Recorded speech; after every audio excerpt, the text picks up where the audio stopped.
Hello and welcome back to the Active Spirit Live Edition, a video series from Active Chartered Financial Planners where we talk about some hot topics, emerging trends and offer guidance in the world of finance. In today's edition, we're going to be talking about the rise of financial fraud and the impact it has had on individuals and businesses. Over the course of the past year, I'm sure many of us have received a scam text or advert on social media offering a wallet of Bitcoin, or you've not paid enough postage on a Royal Mail delivery. The question is, what can we do about it? Joining me today are Richard Lewis, Chief Constable of Cleveland Police, and Louise Tate, Financial Crime Learning and Development Business Partner for Handelsbanken in the UK. So I'm going to start with yourself, Louise, if that's okay. The bank is quite often the first port of call where somebody would ring after feeling like or having been a victim of a scam or of a financial crime.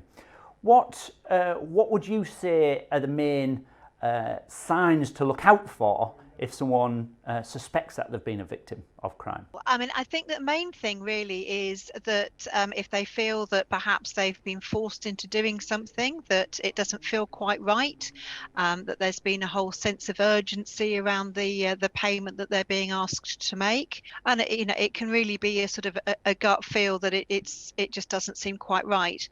What fraudsters will want to do is that they will play on perhaps a sense of urgency, that they will use psychology to get you to make a payment, and then quite often then it's sort of you stand back, you take a moment, you think that's not quite right, and so obviously if you do think that you've been a victim of fraud, speak to your bank straight away, because the quicker that you speak to your bank, then the more quickly that they can act, and we can try and stop money if it has gone out. Thanks, Louise. And if we could ask Richard a question in terms of what would you want Richard or the police to do with regards to financial crime, to hand it over to Richard, Louise, what would you say we need to ask? I mean, I think it's a matter of kind of it's working with to try and find out what the latest scams and things like that are, and also if you've got people coming into branches and things, is helping educate everybody about what to look out for. Yeah, Richard, what's your thoughts on that? Awareness, Louise, yeah, absolutely. It's the right thing. One of the most important things I think we can do, Karl, is do things such as today. We should talk about it. Because you talk about a member of the public phoning their bank as a customer or the police service when they've been a subject of fraud. What we often see is that this is an underreported crime. People, when they are young, are embarrassed to admit that they've been defrauded, that they've been tricked, to use everyday language. And there's an embarrassment that comes up when you're a young person. You can multiply that several fold with the elderly. They can see that they will start losing their agency and independence if their family find out that they've been defrauded and have handed money over to a fraudster. And so the first thing that we can do as a society, in which we're doing today, is to talk about fraud. It is okay to be tricked. It is understandable why that happens, because these can be very sophisticated tricksters. And so talking about it and admitting that you've been a victim of fraud, I think, is the first important step before we can really deal with it as a societal problem. And obviously, just from examples I've seen personally, I've had a friend who lost £600 just from a text message type scam.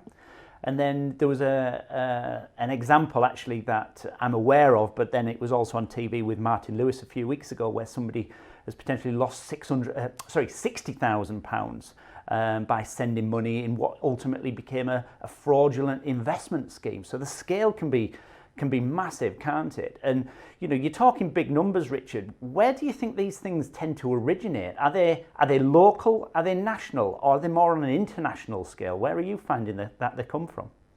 All three of those things. We're seeing fraud happen on an international scale. They do not respect the borders between police services, and why would they?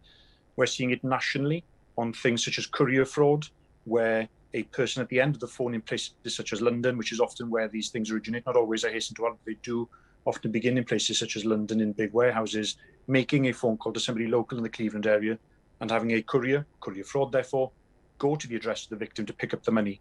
So it's a mixture of all three of those things. And the challenge that face us as the police service and the banks, I think, is to make sure that we can make the links between those different geographic areas. And back to yourself, Louise. As I indicated at the start, we seem to have made or there seems to be a huge rise in this type of crime over the last 12 months, I suppose during the COVID pandemic, to be fair. Do you think that's deliberate? And have you seen more people coming forward to yourselves as a bank that may have been victim? Well, certainly, I think one of the things that Action Fraud has picked up on has been the rise in things like romance fraud, which, as Richard says, I mean, a lot of people are very embarrassed about it, and they don't actually come forward, but also investment scams. Particularly, I think people have been, unfortunately, they've been sitting at home, they've got sometimes more time, and also, you know, the fraudsters, I think, have seen this as being a great opportunity. Investment fraud generally, I think, has been increasing. But as you say, also the scams where people are receiving text messages or emails, things like that. I mean, things like the the courier frauds, you know, saying that you've got £1.99 or whatever to pay, you know, on a delivery. It's all these type of things that there's been so much more. The fraudsters have been very, very clever, and you know, that they've spotted things that they can do, and unfortunately, you know, people that have unfortunately fallen foul of it. But particularly, I think things like investment fraud, where people have unfortunately lost lots of money. There's been quite a lot reported on this. You know, being quite prevalent. I think there's been a fair amount of it on the news, and also around cryptocurrencies as well. Yeah, and I certainly saw, I think it was last week, wasn't it? ITV ran a series on an evening, the Tonight programme, and one of the programmes that I watched spoke about almost like the cloning of websites. So you think you're dealing with a legitimate company running a legitimate service, but it's just a front, and it's getting harder and harder to spot those. Coming back to you, Richard, finally. What would you say are the top tips or your key point to say to someone? If you could say to somebody right here, right now, you know, what to look out for, what would you say? The first thing I'd say is it can happen to you. It can happen to anybody. It doesn't matter how sophisticated you think that you are. The criminals can be a step ahead of you. And the statistics from this year bear that out. It's an 11% increase on fraud-related offences here in Cleveland and 12% nationally. And the second thing, I'll go back to a point I made earlier, Karl, which is to speak about it. It is not okay to be a victim, but it's okay to speak about being a victim. It's okay to tell people that you've been tricked. So us understanding the true scale of the fraud, I think, is the important thing, because we do know it's underreported. The other things that you can do, which I tweeted about last week, is to make sure that you keep the private things about yourself private. The name, or your mother's maiden name, your pet dog, your favourite sports team. All of these things can seem innocuous, but they can add up to a bank of information that a fraudster can have, which helps access your passwords and accounts. So be careful about who you're dealing with, and it does pay to be skeptical. Yeah, it's a brilliant point, Richard. And again, your tweet the other week actually reminded me of that. You know, how many questionnaires do we see on Facebook where, you know, find out what type of person you might be or what colour, all this sort of stuff, and you end up answering about 10 or 15 questions, but like you say, they're probably fishing for information a lot of the time, like you say.